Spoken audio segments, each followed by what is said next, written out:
Welcome back. Last week, we started a new series here on Flashback Friday.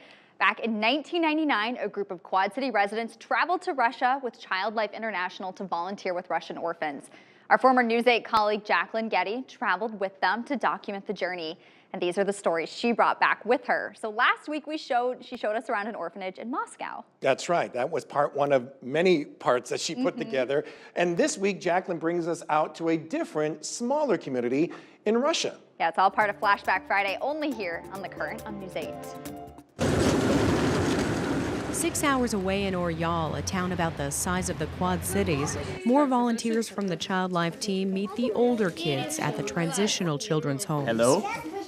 Hello. Here, kids may stay for up to 3 months before returning home or moving on to a permanent orphanage. Oh, underwear? Oh. More aid comes in suitcases, packed and repacked the night before with what this site needs. Medicine over there.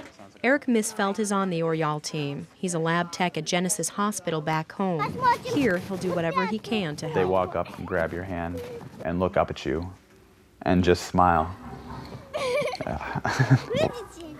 And again, there's really, what can you say? There's really no words to describe that. It's pure emotion. Nastya is 3. She's a bundle of energy and smiles. She spends the morning entertaining us, dancing and singing into the camera's She knows microphone. only one line from the song, and she's singing that line. I love you, it's truly. Nastya's been here for a month. Her mother is dead, her father in prison, and her future does not look good. The father has parental rights for now, making Nastya unadoptable, but without parents. She will likely go to a permanent children's home or internat, an institution linked to some horrifying statistics. 20% of kids placed in an internat end up with criminal records.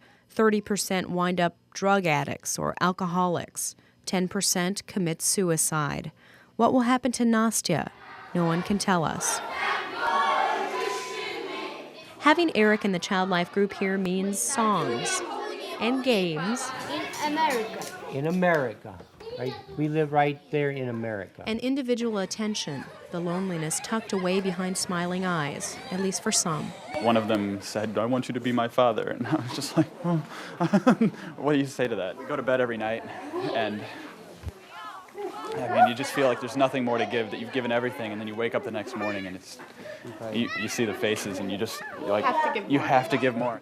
As we travel back and forth between the temporary children's homes, the bus lumbers past the massive housing complexes where many of those abandoned children came from.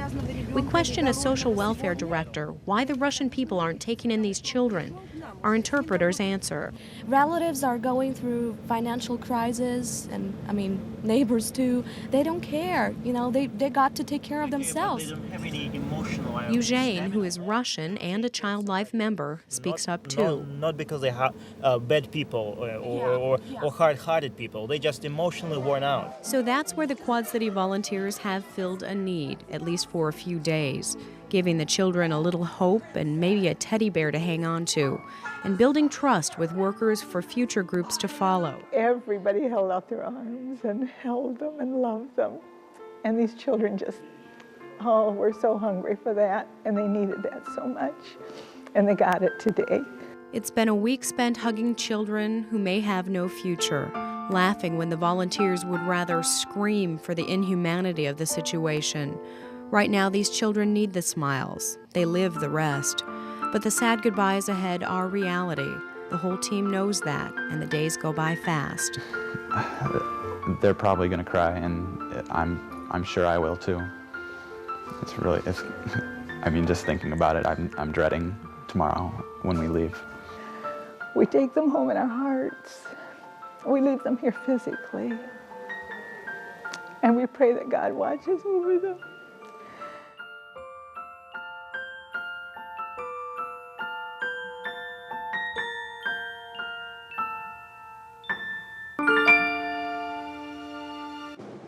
What an incredible story. You're curious as where they are now, 25 years. I know. Oh, my goodness. And hats off to Jacqueline, because she won a broadcasting award, I believe, for her. Well, they're incredible. I can't wait to see the rest of the parts. The rest of them. Yeah, They're exactly. so good. Yeah. Stay tuned for that. I next know. week.